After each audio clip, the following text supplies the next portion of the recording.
Hello, dear participants, once again. Welcome to today's event, Virtual Roundtable Webinar with the Singaporean private sector developing enhanced agricultural value chains in Africa. Thank you for taking time out of your busy schedule and being here with us today. Today, we will be looking at the following order. So first, the welcoming and opening remarks, and second, the presentation by Ms. Toda, Director for Agriculture, Finance and Rural Development at the African Development Bank. And third, open discussion, which will be moderated by Mr. Amit Jain, Director of NTU-SBF Centre for African Studies. So now we welcome Mr. Takashi Hanajiri, Head of the African Development Bank, Asia External Representation Office, to deliver his opening remarks. The floor is yours, Mr. Hanajiri. Thank you. So distinguished Singaporean participants, my dear colleagues of the African Development Bank, ladies and gentlemen, let me say a very warm welcome from Abidjan to all of you joining this special event co-organized by the Asia External Representation Office of the African Development Bank, AfDB, the Nanyang Technological University NTU, Singapore Business Federation's SBF Centre for African Studies. This is Takashi Hanajiri, Head and Director of the AfDB's Asia Representation Office. Currently, I'm now on mission in Abidjan, the economic capital of the Republic of Cote d'Ivoire, where our headquarters is located. The African Development Bank Group is Africa's premier development finance institution whose main mission is to spur sustainable economic development and social progress in its regional member countries. There are now 81 member countries. It consists of 54 African countries and 27 non-regional member countries, including 4 Asian member countries, namely China, India, Japan, and Korea. Our bank has 40 offices in Africa, and there is one sole external office outside the African continent in Tokyo, Japan, where I'm stationed and serve Asia member countries. I'm delighted that despite these challenging times, the AfDB maintained its AAA ratings with a stable outlook by all 3 major global credit rating agencies, Moody's, Standard & Poor's, and Fitch Rating. Against the backdrop of the rising concerns over the global food crisis, the issue of how to rapidly enhance food productivity in Africa has become an important one.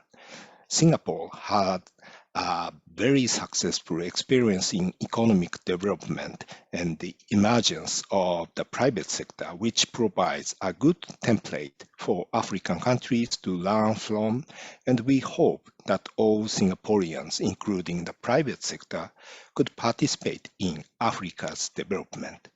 Foreign direct investment from Asia has steadily increased from 5% in 2002 to 23% in 2018, while China makes up for almost half of the Asian foreign direct investment in Africa.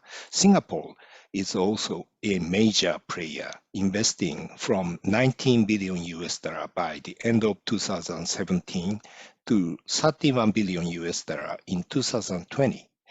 There is an encouraging example. Enterprise in Singapore, the government agency championing business opportunities between Africa and Singapore, notes that despite the COVID-19 pandemic, Enterprise Singapore's overseas centers in Accra, Nairobi, and Johannesburg have seen interest grow from Singapore companies to diversify their overseas market presence and look forward the African continent as a potential growth point for their businesses.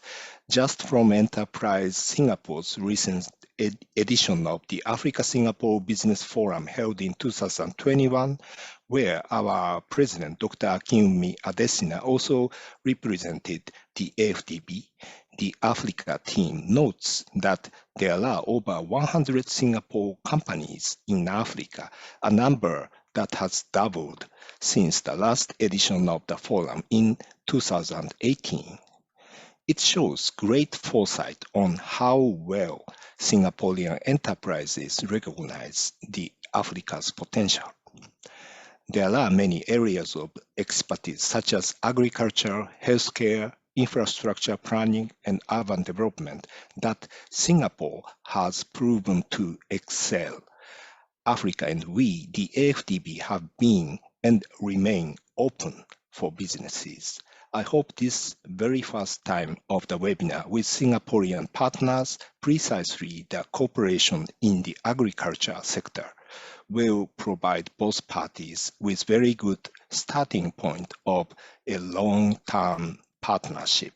Last but not least, I would like to express my sincere appreciation to Mr. Ranveer Chauhan, Chairman Board of Advisors, and Mr. Amit Jain, Director at NTU-SBF Centre for African Studies, colleagues at Enterprise Singapore, and our Agriculture, Finance and Rural Development Department led by Director Madam Toda for all the time and efforts they have contributed to the strengthening the relationships between Singapore and Africa.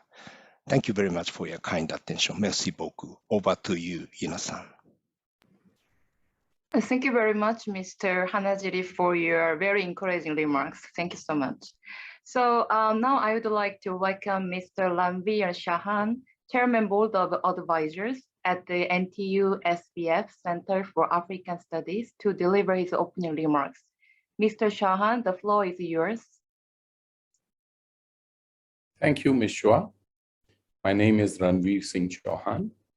I'm the chairman of the advisory board of the NTU-SBF Centre for African Studies. It is a collaborative think tank and a research house that we set up with a partnership between the private sector and the public sector more than 10 years ago in Singapore. The idea of this center is to serve our business community with current and relevant research related to the economic realities and the business opportunities in Africa. Over these years, we have realized we have got enough interest in the Singapore business community for their focus in Africa and specifically the food and agri sector.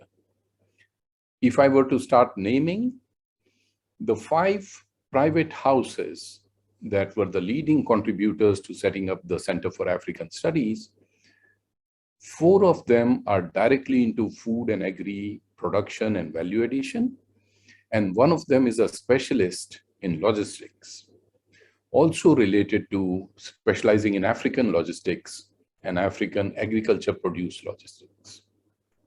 So we do have enough expertise in Singapore.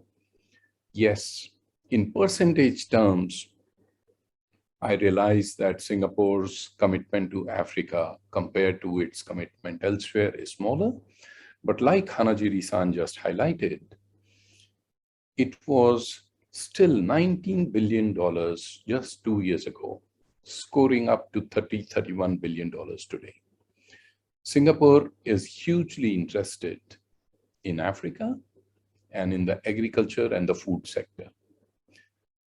In building up its own diversity of supply and its own expertise and experience in the food and the agri supply chains, Singapore finds Africa to be offering wonderful opportunities for its private sector players.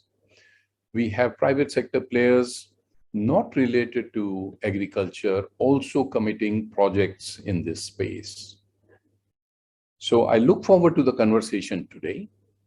I'm very happy and very thankful for African Development Bank for choosing us as a partner for this forum and a webinar today.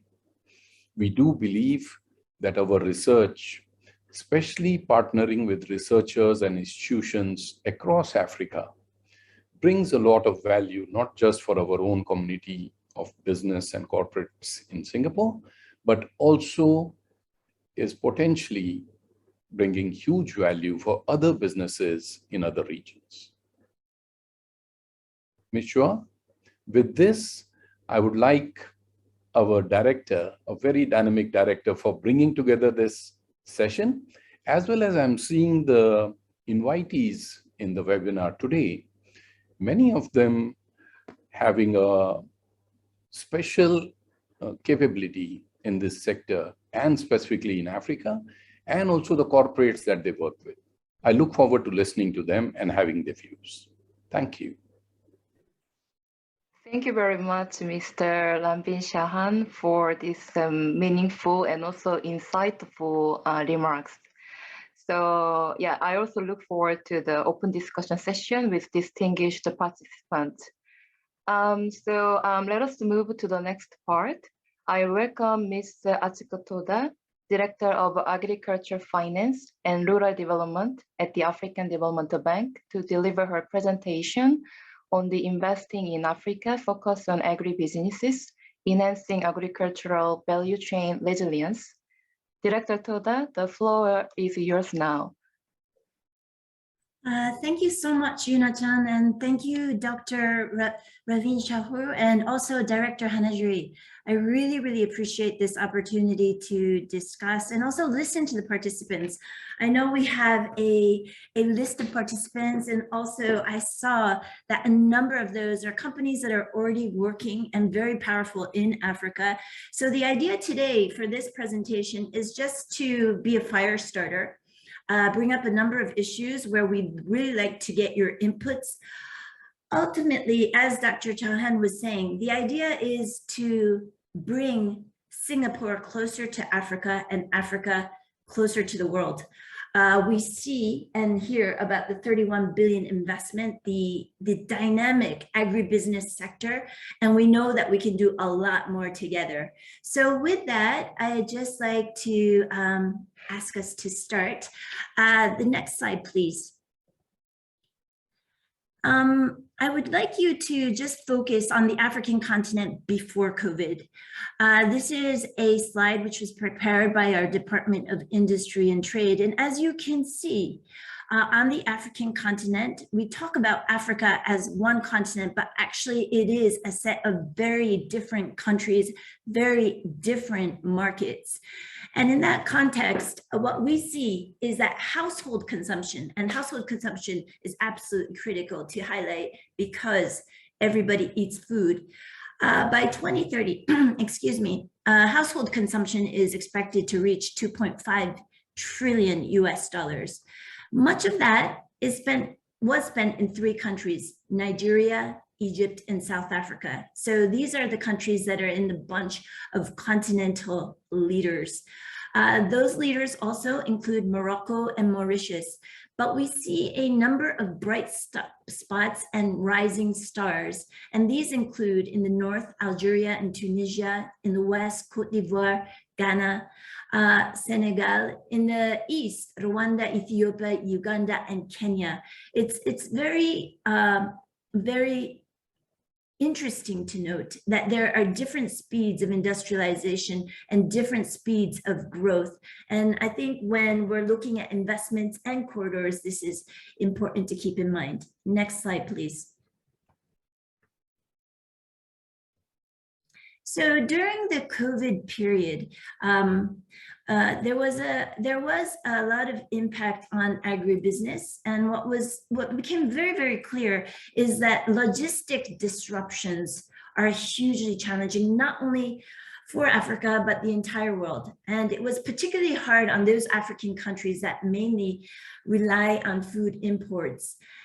This also at the same time provides an opportunity for growing local agricultural production and food processing in Africa. The pandemic triggered an increase in inflation, which we see today still, and has caused a number of disruptions in the food supply chains that many African countries, leaders, and companies have started to think about.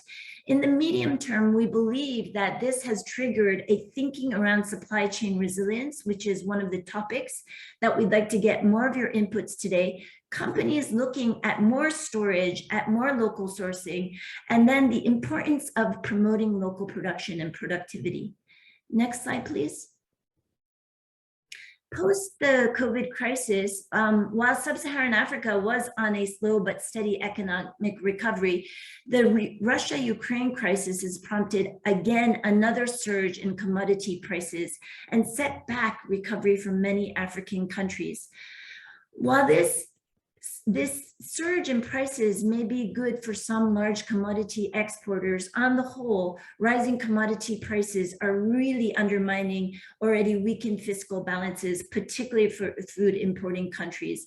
And food inflation has the greatest impact on the most vulnerable populations. And this is the main concern of the development community. Also, this rise in inflation is not seen to be going down because the logistic disruptions will remain for a while longer. So I think that Singapore, having much experience when it comes to agro-processing, but also the strength that it has in logistics, is very important for us to learn from. In the medium term, what we're seeing is that higher fertilizer and oil and food prices will increase the costs of producing, of harvesting, of transporting and processing food, and then will continue this upward pressure on prices. So one of the things that we'd like to discuss today is how can we create this well-functioning agriculture and agri-food sector, which is so paramount for African countries, and how do we actually focus on creating these regional value chains, which contributes to the growth of the sector. Next slide, please. So as you see in this slide, there are a number of important and interesting statistics. By 2050, we see 2.5 billion people living on the continent.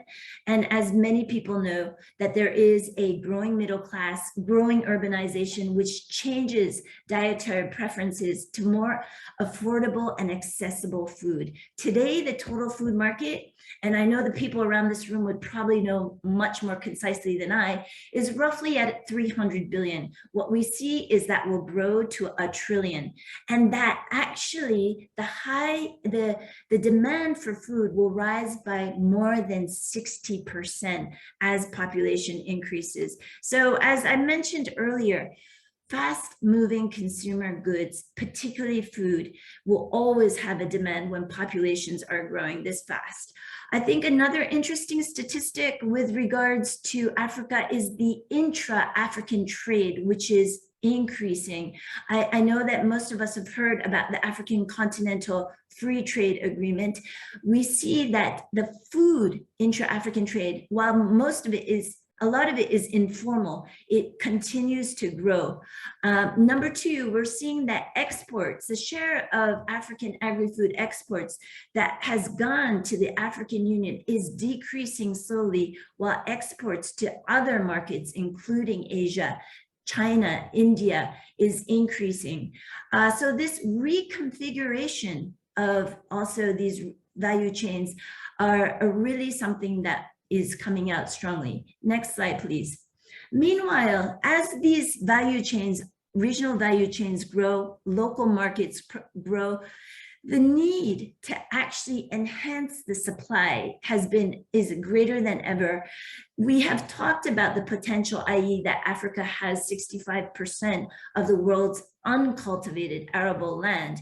However, due to low productivity and minimal value addition, the agricultural sector on average only contributes to 25% of Africa's GDP. So productivity is growing, but not growing fast enough to keep up with the populations. And imports continue to grow.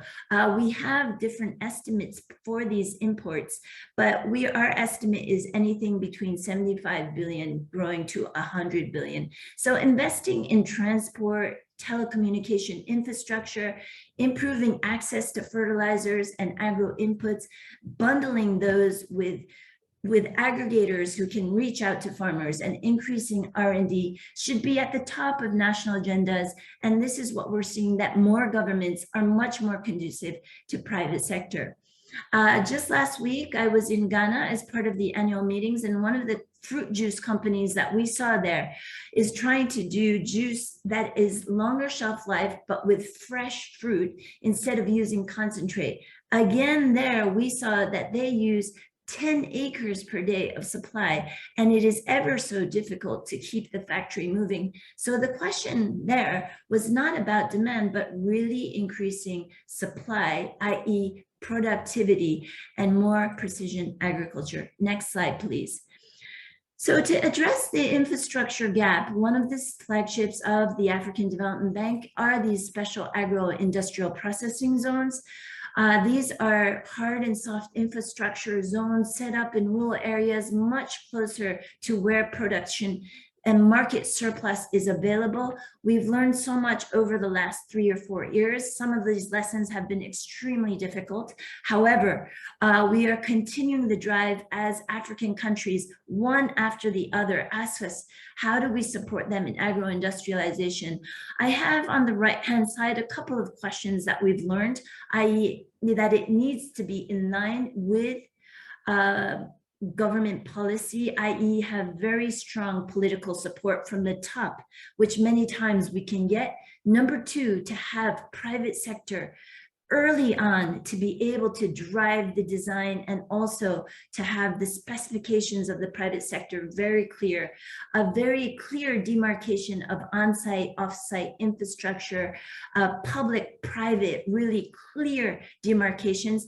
But this is where we'd really like to see more companies, both local and international, investing. And the idea of these special industrial processing zones was really to have anchor tenants. One of the things that we're finding is that we have to set up many more SMEs from the local economy, and also ensure that there is private sector management of these zones. Next slide, please. This slide basically shows where we are working on these special agro-industrial processing zones. In the last 3 years, we have processed altogether with co-financing 1.5 billion worth of financing for these zones. The challenge which I put to you today is that not all of these zones are working as quickly as possible as we had hoped, because of the fact that we need many more private sectors in these zones. But all of these zones can be anything from 10 to 50 to 100 million that we've invested with co-financing. And you'll see across the region, we have Mali, Senegal, Guinea, Ethiopia, Togo, Cote d'Ivoire, Madagascar. Another site in Madagascar just got approved yesterday, Liberia, 8 sites, Nigeria, DRC, Tanzania unfortunately was postponed, but Mozambique, Mauritius, South Africa, Zambia. These zones are definitely areas where we feel we would like to work closer with private sector, and we'd like to set up zones with you, even new ones, to be able to push the agenda forward as so many countries have requested. Next slide, please. Just to highlight, because I know that Singaporean agribusiness companies tend to be larger in scale and more financed, have more financing capacity. When we look at the structure of African markets, the majority of companies in Africa are small and medium firms, and many are informal. 65% of food supply chains are delivered by small, medium enterprises. So the question then becomes, how do we support the ecosystem? How do we connect to local business? And I'm sure that you have different examples of where you've done that already. The power of agri-SMEs is that they're all throughout the value chains, from production to wholesale to transport to warehousing to cold storage, and they provide 70% of formal employment. So a very important sector, but very little financed. And this is where we're looking at ways to see how we can finance these SMEs. And in that context, we've just set up a catalytic financing mechanism with the government of Canada to support. Right now, it's a fund of 100 million, but we'd love to see with Singapore what could be done to support better. And we also see that we can do a lot with the private sector. Final slide, please.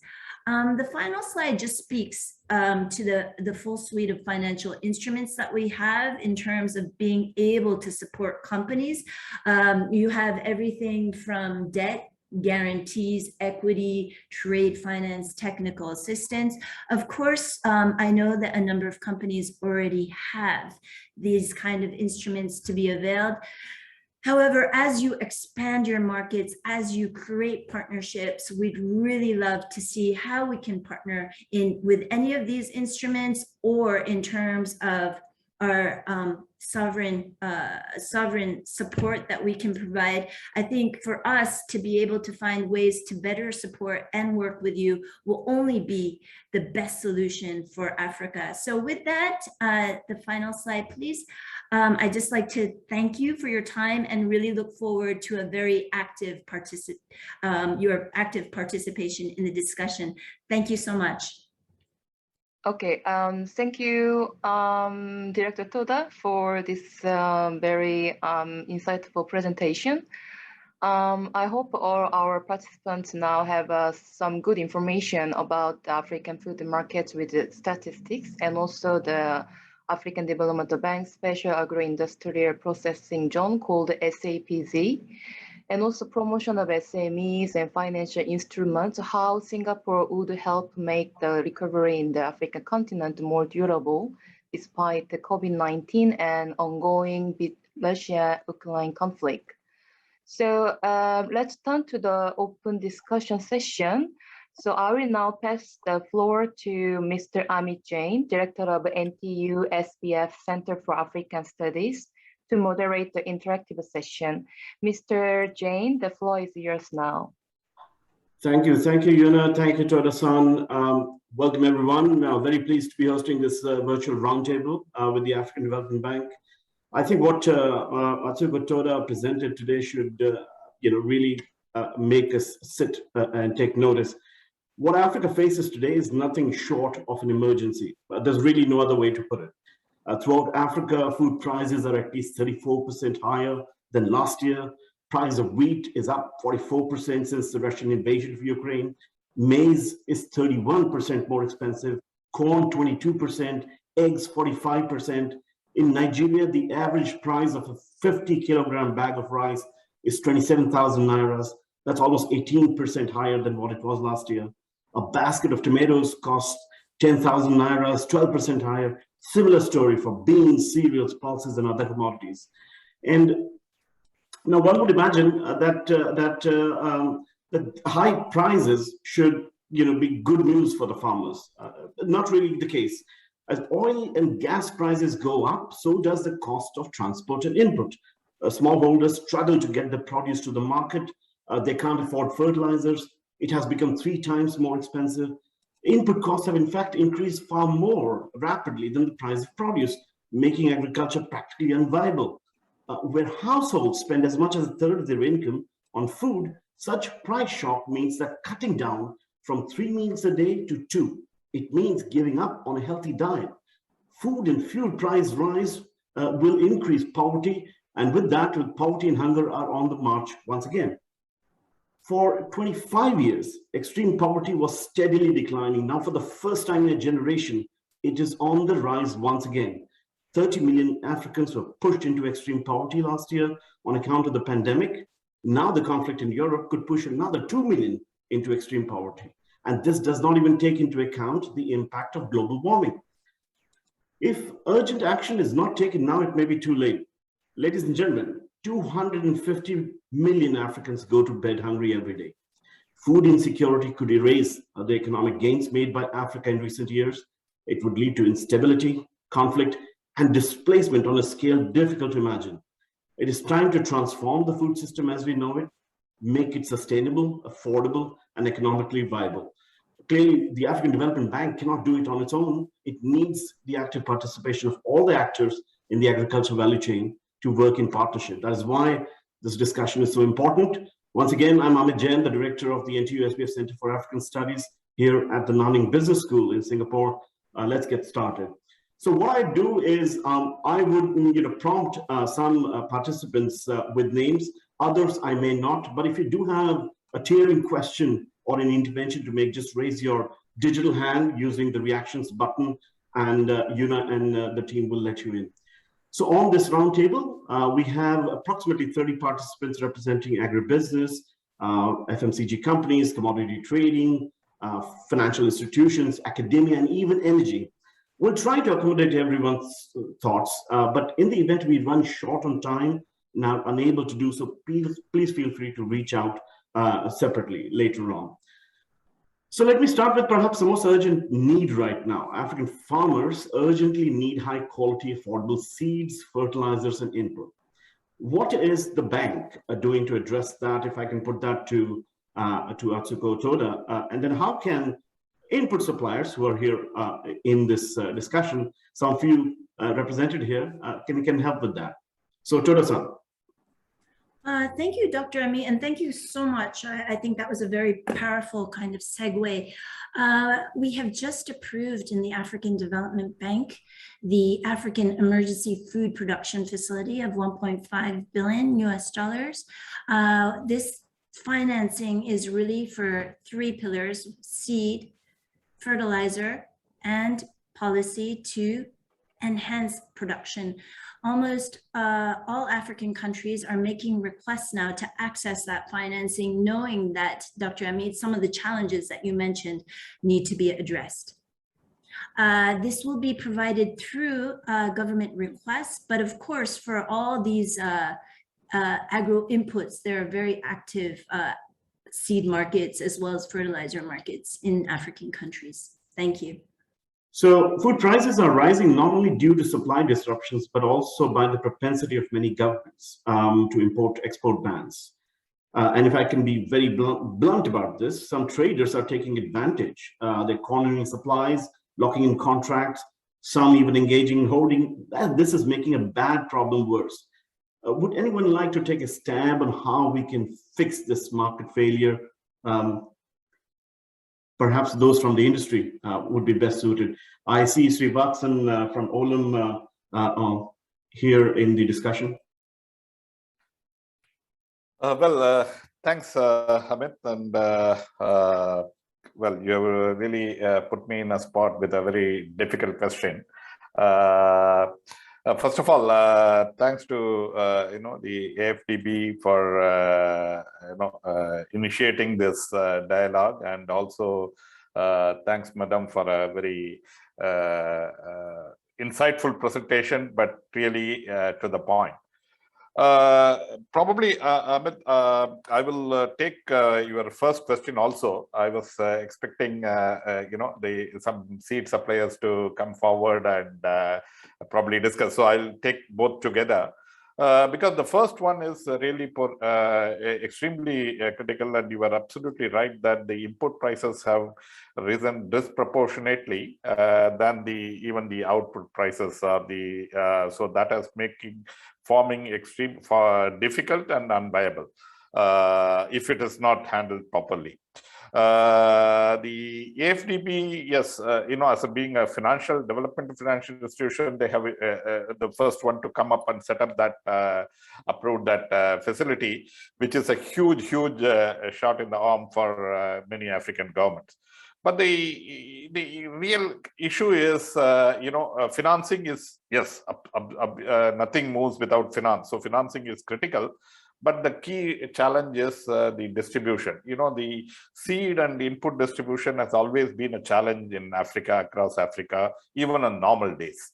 Not very many governments have got it right, and not many people have, the policy. So that's one of the reasons why the productivity in Africa is probably in the bottom quartile, is because the improper, the farmers don't get the fertilizer or the seed, the right kind of seed or the fertilizer when they need.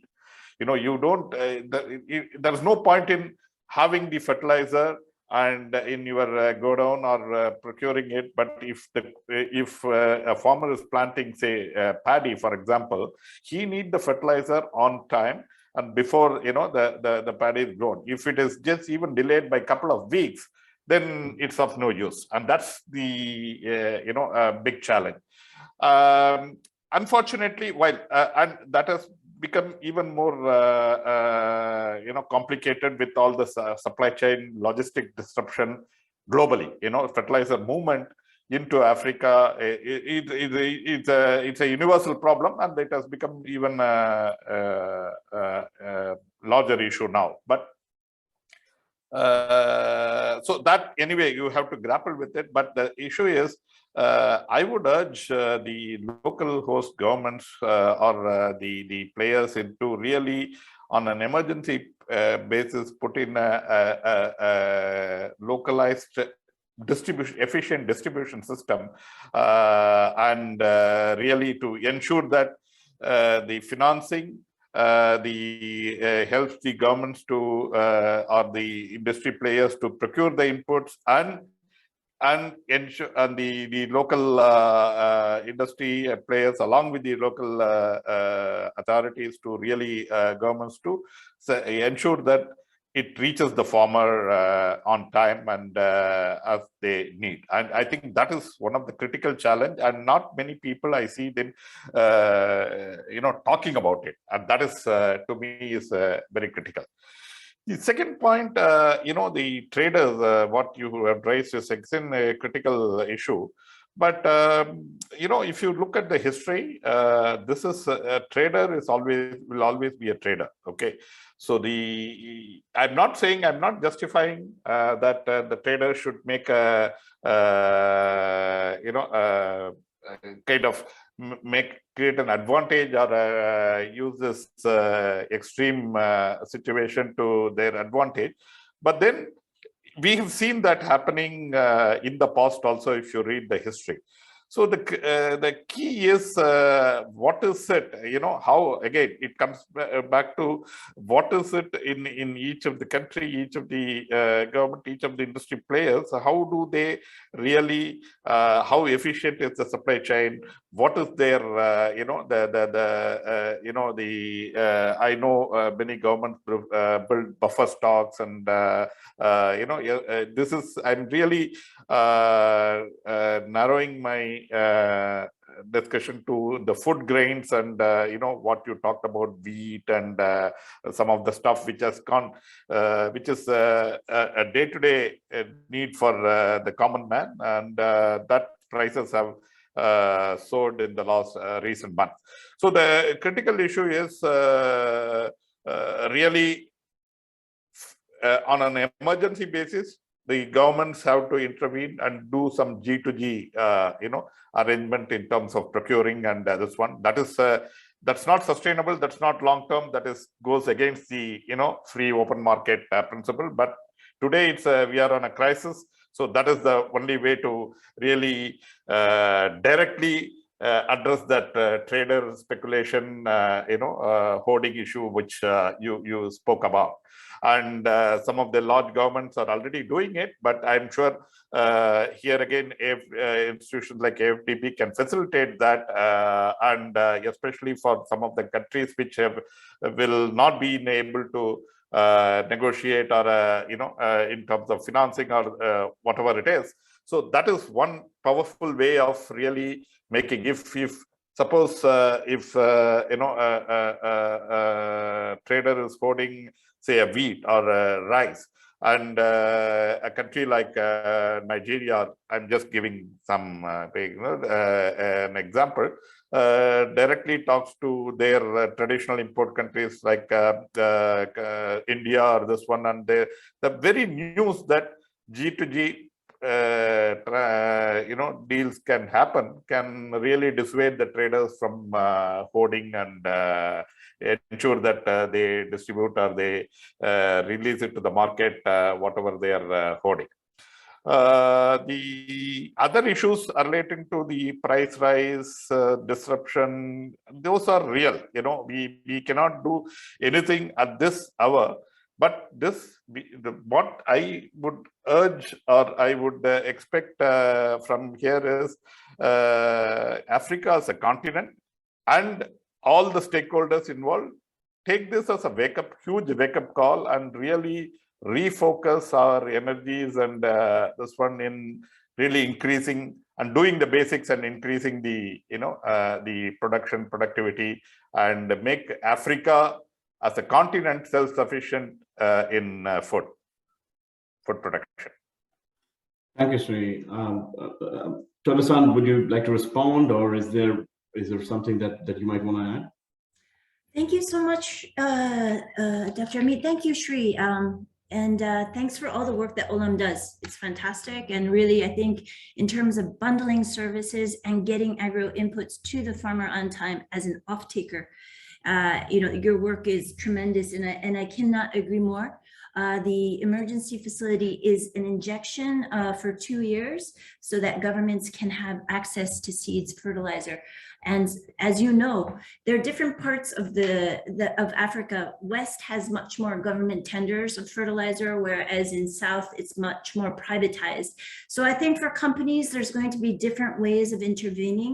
But ultimately, what we need to do is find financing facilities to help or to support companies to bundle services. And I think aggregators are the best solution, because there is a vested interest to get quality product from farmers and promote local production in the most efficient, effective, and technology advanced way. So we really look forward to kind of working in the medium term with the companies that we have around the table and many more, Singaporean plus beyond Asian markets. And we really look forward to Africa being a powerhouse for production. Thank you.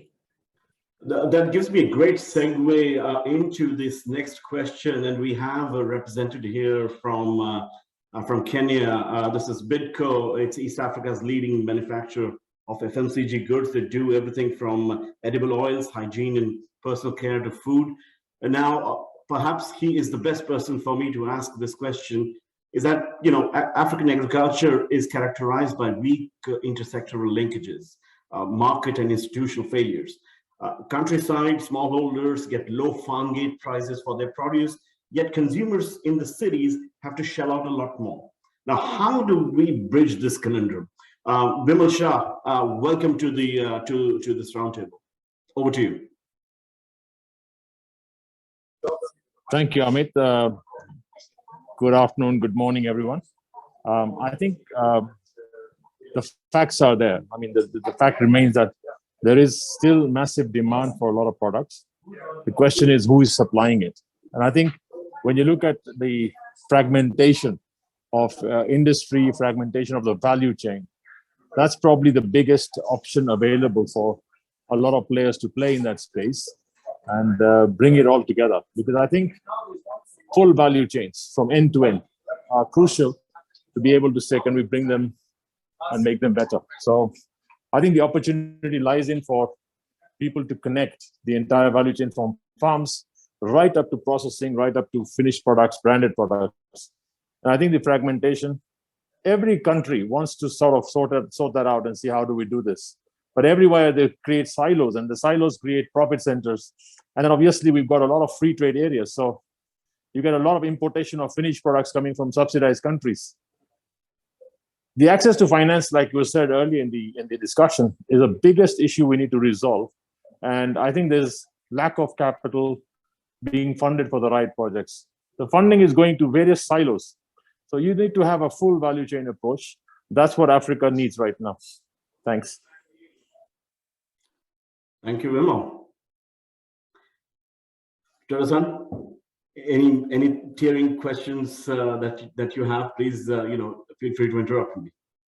No, thank you so much. I know that what Vimal said about full value chains, i.e. structured value chains, strengthen at every single point, all the players in the chain. So I could not agree more. And I know that Bidco is doing excellent work, innovating, and really an African champion, i.e. that hopefully in the future, we can work with companies like Bidco to be able to strengthen the end-to-end solutions. And we need companies to come in and be the anchors for these structured value chains so that many more SMEs can fall into the picture. As much as we'd like to support SMEs in a structured value chain, it just works so much better. So Toda-san, agri-dealers, they play a very critical last mile role in the agribusiness value chain, and often their knowledge of local farmers becomes very critical even for big companies. The problem is that their financing cost is extremely high. Is there a way for the bank and maybe commercial banks? I can see a representative from APSA Machine on this webinar. Is there a way to bring down their financing costs? Dr. Amit, should we ask some of the banks first for their views? Permission, perhaps you might have a few an intervention to make here, if at all. Amit, thanks for that talk about being thrown into the deep end. So, look, I think as you and I have discussed previously, APSA is certainly quite keen to grow our agri-commodity business emanating out of Singapore, right? And I think that needs to be viewed against the backdrop of some of the recent history around some of the commodity traders. So as you can appreciate, if there's a level of reluctance on the part of banks to support some of the smaller, lesser known agri-commodity players, there's context to be appreciated in terms of that view. However, having said that, I think all of the banks, not just APSA, fully appreciate the need for commodity trading activities, which ultimately will benefit Africa. And particularly the African banks are acutely aware of their developmental and social responsibilities insofar as the African continent is concerned. So, with those factors to consider, there's also the commercial aspects and the risk aspects. And certainly, in terms of applying capital to support commodity trading activities, I would like to say that APSA's tried to be at the forefront of that. I think we've specifically looked at new commodity trading companies, specifically in the agri sector, that are looking at increasing their level of activity on the African continent and trying to find ways to support these commodity traders. And there's some innovative structures that we've come up with that mitigates the interests and the risks that the bank would take on, but also supports, ultimately the trade activities to actually take place. And I think the one thing that we'd like to see as a commercial bank is that, it's not just the trading activities, it's also, some of these companies becoming more involved in larger parts of the value chain. And I think we're quite proud to have supported some of these players in terms of things like warehousing, production and packaging facilities and those sorts of things. So I think certainly in summary, I said a lot, the intent is there. We'd like to do a lot more. I think we're definitely open for business, and we'd like to engage with those companies who are open to increasing their level of activity. And certainly we will try our utmost to find ways to put bankable solutions on the table. Thank you, Permission. Toda-san, in your presentation, you mentioned this figure that often gets bandied about, 60% of the uncultivated arable land is in Africa. In reality, though, if you take into account demographics and market access and so on, it really isn't that very much. You also have an absurd situation where in a place that should be producing a lot more, 40% of African primary produce is wasted, is wasted. And so we need storage solutions, we need silos, we need packaging, we need bags, we need these cold chain. Is the bank looking at the kind of innovative solutions that you have in East Africa, particularly, where you use shipping containers as storage facilities from one place to the other? Has the bank taken a hard look at such innovations? Thank you so much. Yes, Dr. Amit, actually one of the investments that we made last year was actually in cold chain solutions, and it's a very important part of value chains. And I think what was interesting in East Africa is a number of companies which are small, medium size, are looking for third-party service providers in terms of cold chain. So that's one. Two, in terms of larger companies, I think investing in cold chains is absolutely critical.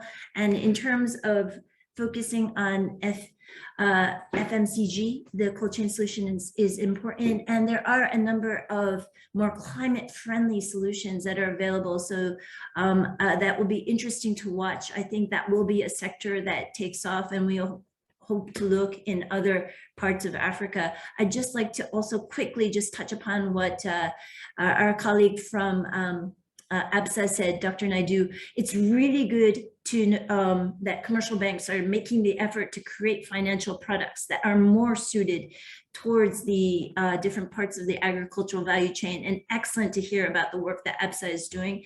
The African Development Bank is not looking to crowd out the commercial banking sector, but really to be able to enhance. And so we look forward to working with banks that really want to invest in agriculture. And I think that's really, really important. It's not always an issue of liquidity, but the risk of investing in agriculture can be high. Thank you so much. Thank you. On that point, Toda-san, this is something that might be of interest to you. If you look at the total value of asset under management in Singapore alone, sovereign wealth funds, family offices, impact investment, it's up to $4.7 trillion.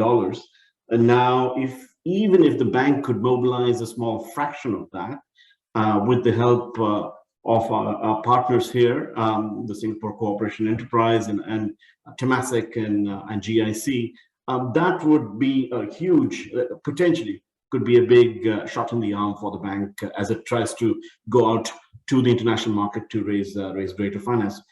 Let me quickly turn to energy, and this becomes absolutely important to make your agriculture viable and competitive. Without reliable, affordable, and stable power, it's difficult to make agriculture productive. The actual delivered cost of power in sub-Saharan Africa is said to be about 45 cents per kilowatt hour. Husk Power has brought it down to 30 cents per kilowatt hour through a combination of solar, biomass, and battery.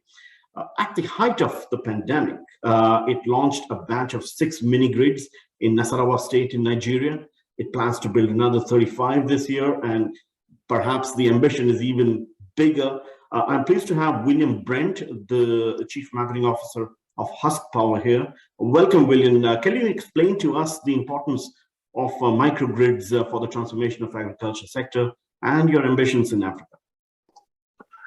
Thanks so much, Amit. And I really want to also just thank you for your initial comments and really stressing the urgency of action here.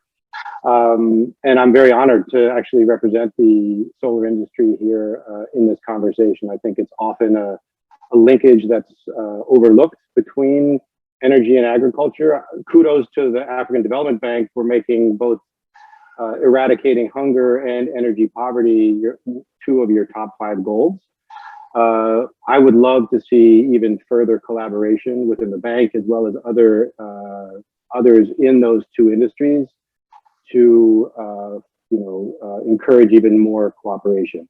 We're going into mostly off-grid communities in Africa. We're also going into weak grid communities where utilities struggle to provide reliable service. These are communities that are agrarian, dominated by smallholder farmers, who struggle currently, especially with the increase in diesel prices, more than doubled in Nigeria, for example, to afford the ability to process their harvest, to store their harvest in cold chain, to get their products to market, all of these things that rely on affordable energy. And what we're seeing is that, in Nigeria and Tanzania, where we're currently present, and we're looking to expand into many more markets in sub-Saharan Africa, what we're seeing is that just in the several months after building a mini grid in these off-grid communities, we're seeing a displacement of up to 30% of the diesel generators in the communities where we're present. Imagine the impact that we could make if we can scale that. But the issue is, in doing so, is that there is often a lack of coordination and cooperation between the food systems community and the renewable energy community. And that's really where, I feel there's a huge untapped opportunity, to bundle. I've heard bundling used as a term many times in this conversation already. We're the tip of the spear going into these communities many times in terms of service provision, right? We have the ability to add on additional services, whether it's irrigation, cold chain, agro-processing, e-mobility, right? So we're looking to get out of where we currently are, which is pilots. Everybody's doing pilots that look at solar, mini grids, and agriculture. Well, no, we're no longer in a place where pilots are sufficient, right? And what we're doing right now is looking to work with at least one partner from the agricultural sector to develop a program specifically starting in Nigeria where we can scale, right? So we have, as you mentioned, Amit, high ambitions. We've built 150 mini grids so far across Asia and Africa. We signed a UN Energy Compact early this year with a target of building 5,000 by 2030. Nigeria will be the first market where we're really looking to scale from where we are today at 12 mini grids to 500 by 2026. But we can only do that sustainably and viably if we work hand in hand with the agricultural community.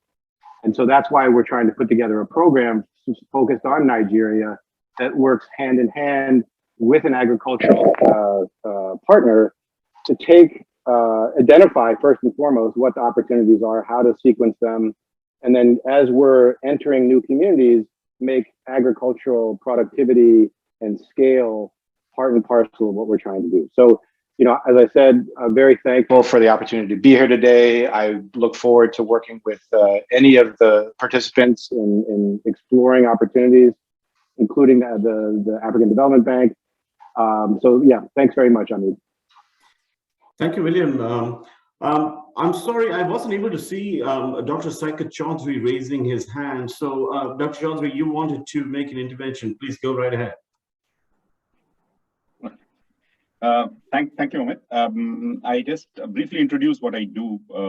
Nivesal actually works as an engineering service provider. So we actually help developing country entrepreneurs to set up their manufacturing units. So, I mean, we are, most of the African countries that we work with are importing practically everything, whether it is manufactured goods on building materials, hardware, food products, consumer goods. So basically what we do is we engage with the private sector. We help them, plan the entire manufacturing unit. What do they need? How do they go about it? What kind of equipment, what cost? And we take the contract to execute the entire project.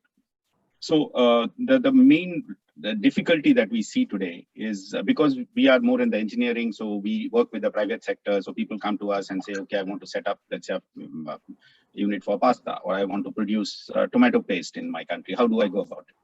So we can address the engineering part quite well, but what we see is there is no structured financial information available to any of these small, medium scale people across Africa. We work in at least 25 countries in Africa. I mean, this African Development Bank or the financing instruments are available only to the large corporates who know about it. So if somebody is, Toda-san just mentioned some time ago, somebody is making fresh fruit juice. This is a very, very interesting project. We hear from many people interested in doing it in Sudan, in Ghana, in Senegal. They want to do it. We know the project cost $700,000 to $1 million to set up, but they really do not know how to go about looking for finance. I mean, I have been dealing with people who are large importers.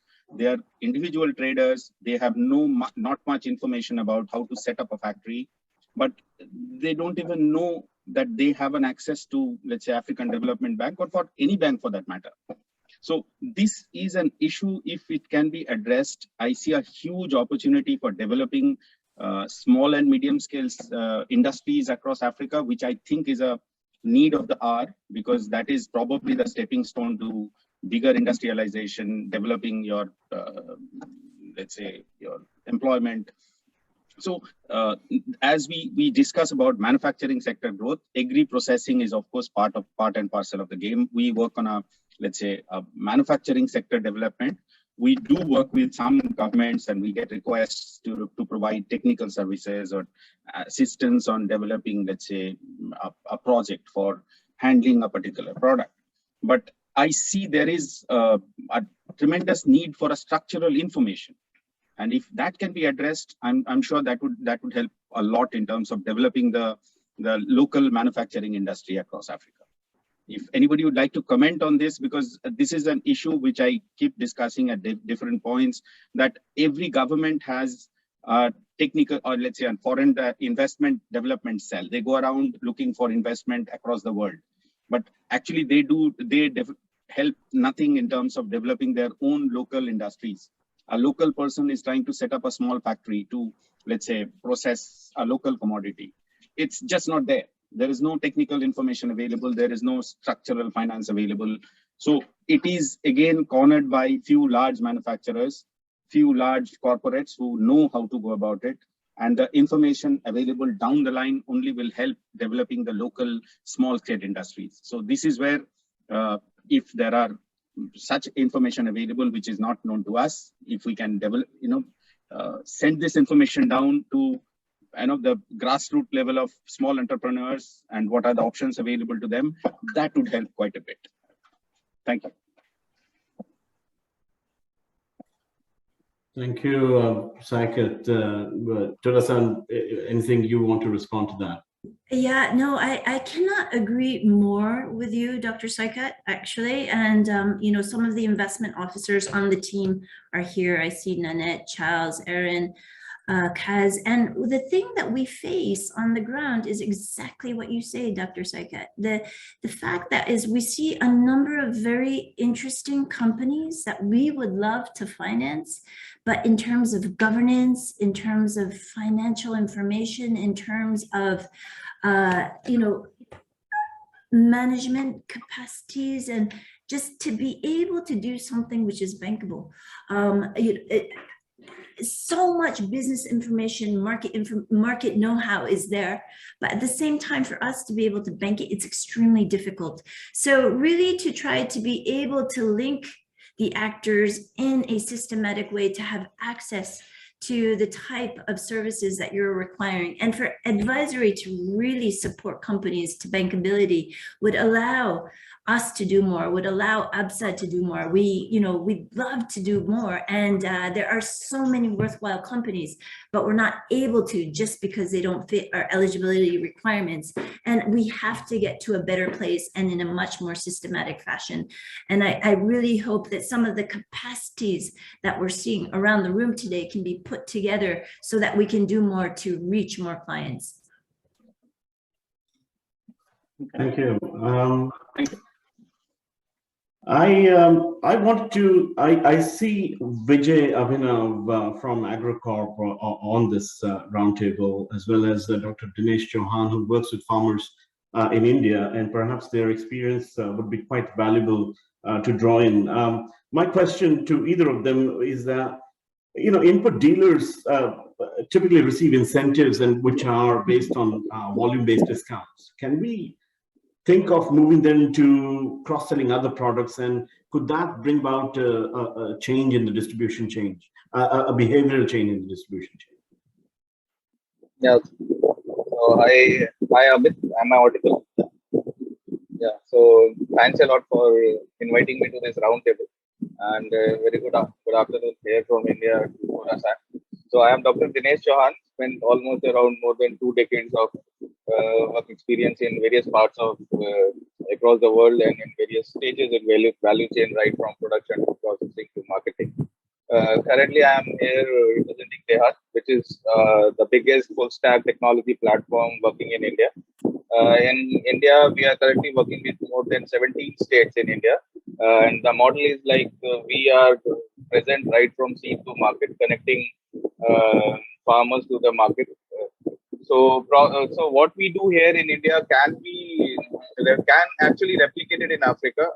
Personally, I have spent some years of my career working in Africa, Ethiopia, Angola, Mozambique, and all those places as a consultant, CEO, and working for various projects. So I can understand the dynamics, what Africa is all about, probably for a lot of the countries over there. And then I have also seen the functioning of agriculture in India.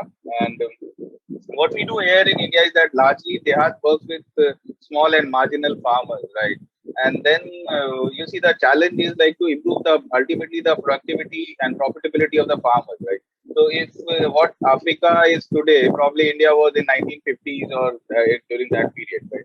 So from that period where we were not self-sufficient to becoming a self-sufficient and now providing food to a lot of the countries across the world, right? So we have come a long way, but still there is a long way to go here also.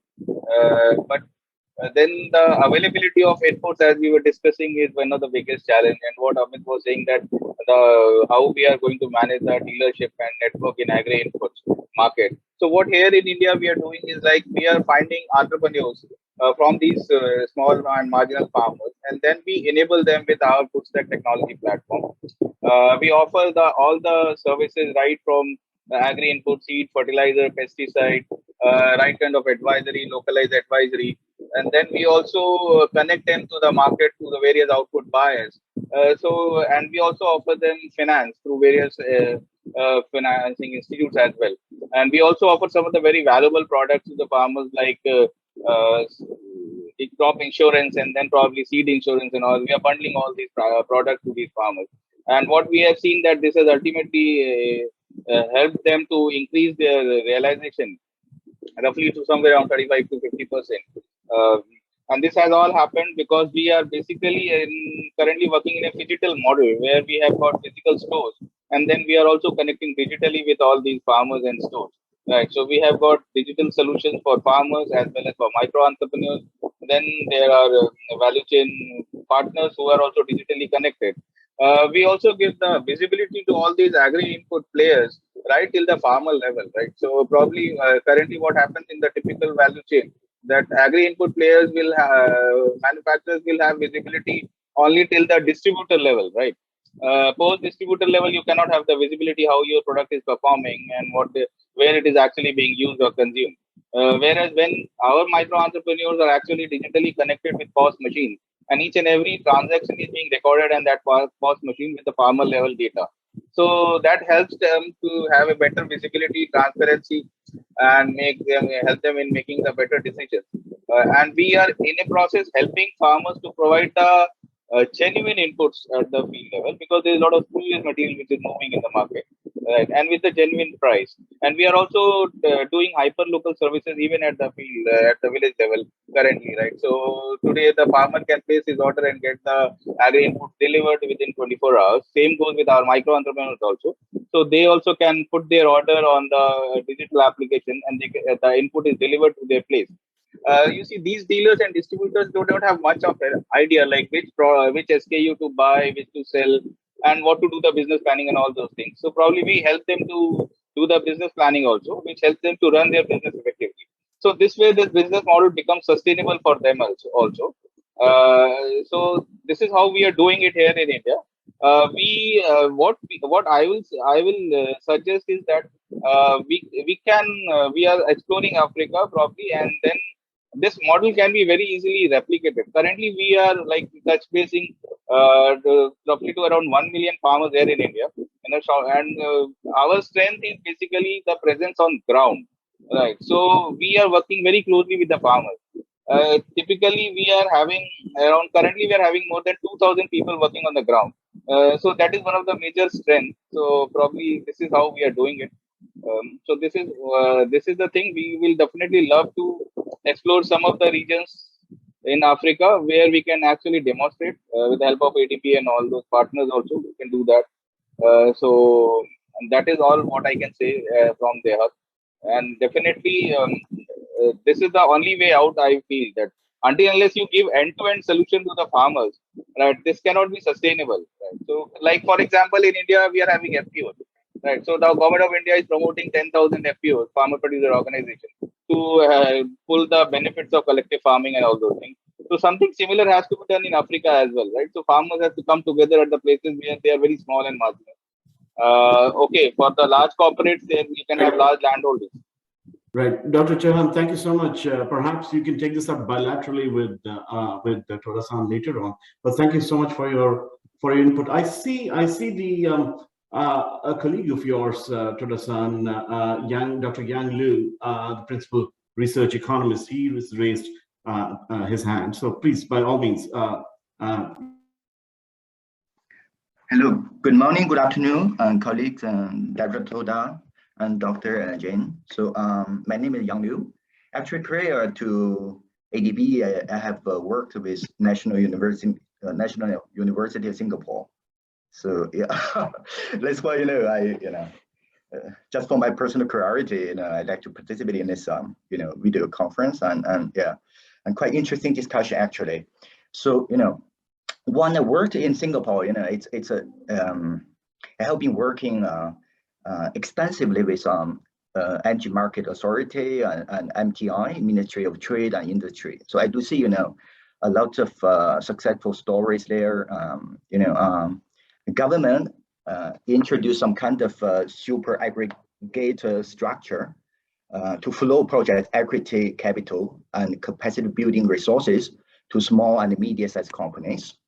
And these aggregators will act as an interface between the customer and SMEs on the market. And it carries out projects in public facilities, helping to build capacity and develop activities of existing small companies. And the government supports these aggregators with funding to implement public sector projects. And these aggregators also serve as financing or leasing organization to supply private SMEs or customer financing for agriculture projects or energy projects or leasing for equipment. So I think this kind of business model should be transferable to Africa. So I observed that a lot of comments from the guest here are related to lack of financing. So in Singapore, I think the country has faced the same issue, and Singapore is really a tiny island, and everything is imported.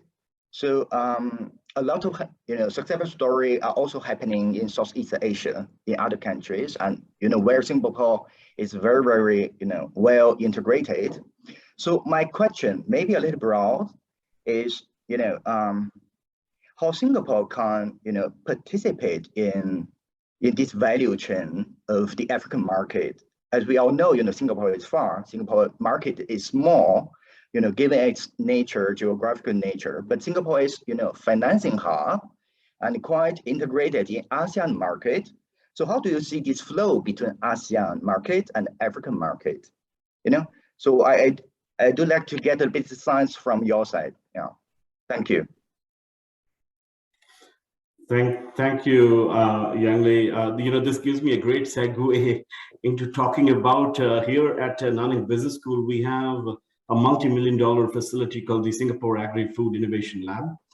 It works with agri-food companies to develop new technologies and innovations in the world of food tech. Some frontline work being done there. The Deputy Director, Katharina Lee, is here on the call, and perhaps she might want to add a few comments and talk to you about same.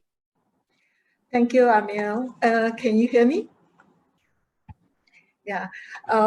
Thank you for this opportunity. And today I learned a lot about African Development Bank, and I will be very pleased to share with you the national initiative that Singapore has just launched in November. Allow me to just give a few slides as an introduction.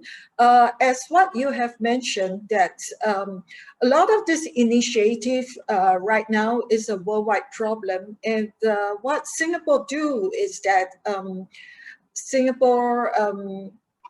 Enterprise Singapore has appointed Nanyang Technological University.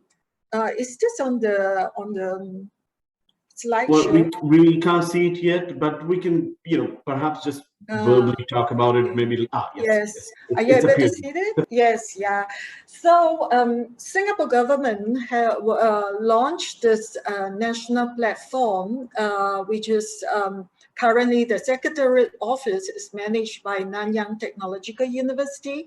And the intent of this is to bring together the agri-commodities players, including the commodity corporate companies, food manufacturer, agri-tech and food tech solution, research institute, IHL. So in this case, it is not just NTU, but NUS and the global university together. So what we are doing at this moment is to address the complete value chain of the agri-food industry, which I have heard some of the speakers have mentioned. So what we did was that we have brought together, as of now, since November 20 last year, that we have bring in 22 corporate partners and affiliate partners, which is comprised of Coffee Association, Rubber Study Group, palm oil, and also the Cocoa Asia of Singapore together in this platform. So what we do is that the SIL as Singapore Agri-Food Innovation Lab is we have 4 focus areas, and the SIL team, which myself and my colleague, and I have 2 of directors, which is Prof. William Cheng as the director of the SIL and Prof. Bo Wai Fong as the co-director of SIL. We focused on these 4 key areas, and these are what we have also worked together with the industry and the government to identify the 4 focus areas in sustainability, automation, digitalization, agri-input, and the downstream R&D. So we look into the whole complete value chain of the upstream, midstream, and the downstream. And what you have seen here, we have also identified the industry-wide problem statements and also the corporate problem statement. For example, in sustainability, the objective is to ensure there's a business sustainability and there is an enhancement on the food security. So one of the areas that we are looking into is the supply chain traceability and transparency. And what we are going to kickstart with is going to be first on palm oil, supply chain traceability and transparency. And we will be having a workshop in July or August with the leading palm oil player and with the midstream player and also banks, because like what you have mentioned just now, banks play a very important role in supplying this supply chain to the smallholders, whether it's in Indonesia or in Africa. So we do invite banks to come in to work together with us as a payment gateway, micropayment, or also looking into the green finance aspect of this sustainability, the supply chain traceability. Other areas that currently the projects that it is ongoing is on low carbon agri-food production. So we work with the companies on developing a carbon footprint. And also we look into how do we upcycle the food processing waste. So, so that's one area. Another area that we look into is how do we actually create some to improve the crop yield and food quality, climate resilient, pest management. So what we are doing now, it is the complete value chain, including using blockchain, AI, and digitalization in the area of the agri-food. So we work with agri-tech companies, and we also have in NTU, we do have a group we have formed a group of the researcher focusing on the complete value chain of the food tech from upstream, midstream, and the downstream. So in this case, our key researchers, together with the industry and also the SME, the mega player like Cargill, Bunge, plus this SME and startup, we will work together as one platform, and NTU will act as a facilitator in bringing this as a platform. And if this is workable, then we will be able to replicate the same business model and partnership model in Africa. Thank you. Catherine, is there anything else? Yeah, that's. Thank you. So you can see that the partnership, is the possibility of partnership is as high as the sky. Toda-san, I would like to invite you and all your team members to come visit the university, and we can certainly find a lot of convergence of interest there. We are coming to a close now, and I would like to give Ranveer and yourself some final words to add before we bring this session to an end. Thank you, Amit. Yeah. This has been a very wide-ranging ideas and topics that we have been able to listen and discuss in a short time from experts. Obviously, my regret will remain that there were enough more experts today available that we could not listen to them. But it's a great start, and I look forward to these collaborations. There are quite a few collaborative ideas developing here in Singapore, and also Singapore leading some of them in Africa. I will hope for a time that we can discuss some of those. I'm really happy that we could listen to Saikat Chaudhary of Nivesal. I really find it attractive that a company can make business out of our pain points. He believes that he does not need foreign investors in Africa. He believes there is enough capital available with the local operators, and he can help them scale up the value addition in their chains. So thank you, Amit. That will be from my side. Thank you, Ranveer.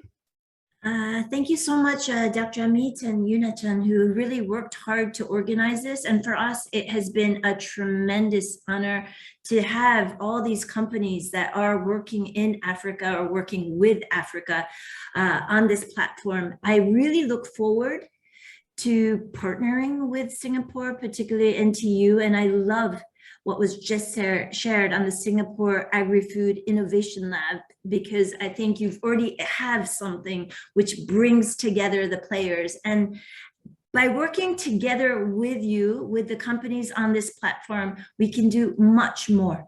And we will take up your offer, Dr. Amit. The team is here. I see a number of those from our president's office, from the investment teams, and we would really love to take this conversation forward. We have learned so much. So thank you to the speakers. Thank you to the companies. Thank you to NTU for organizing. I'd like from our side, if we could just give the last word to Director Hanajiri, please.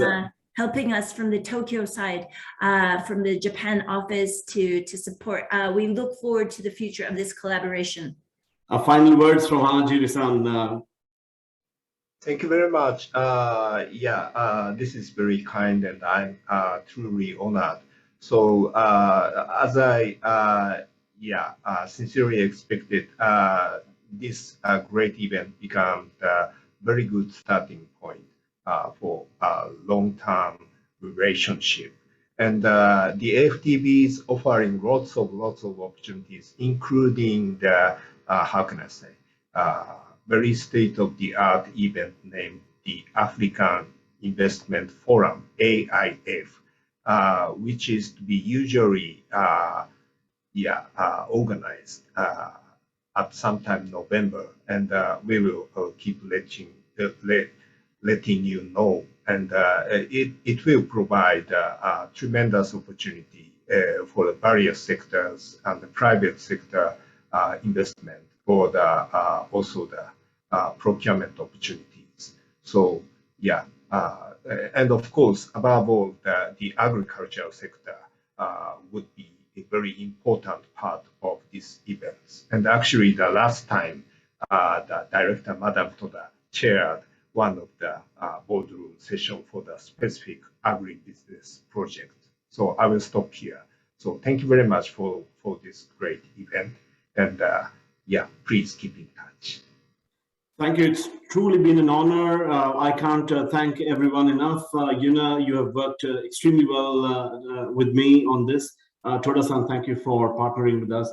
Visit our website, ntu.edu.sg/CAS, and sign up for our newsletter. Find out more about what the NTU-SBF Centre for African Studies does. Thank you all. Have a wonderful day. Thank you very much. And actually, I have a few comments before closing this session. So, because there are several senior officials from the African Development Bank, I would like to mention their name before I close the session. So, Prof. Oye Banji Oye Inca, Senior Advisor to the President of the African Development Bank on Industrialization, and also Dr. Alex Mubiru, who is the Director General in the Cabinet Office of the President of the African Development Bank, and also the Dr. Eric Ogunelli, Advisor to the Chief Economist and Vice President for Economic Governance and Knowledge Management Complex. And also a few more others, our very dear colleagues from connected from the Abidjan. And also, thank you once again for all the speakers and distinguished participants from Singapore for this fruitful session. So we believe the following up in concrete investment terms and see how both parties from our side, AfDB, and Singaporean companies will engage and participate in the AfDB's program project in the future. That would be more important than this very first the discussion. So both our side and also the Singapore partners, we will follow up. So thank you once again for your active participation, and we look forward to seeing you all again at the next occasion. Thank you very much.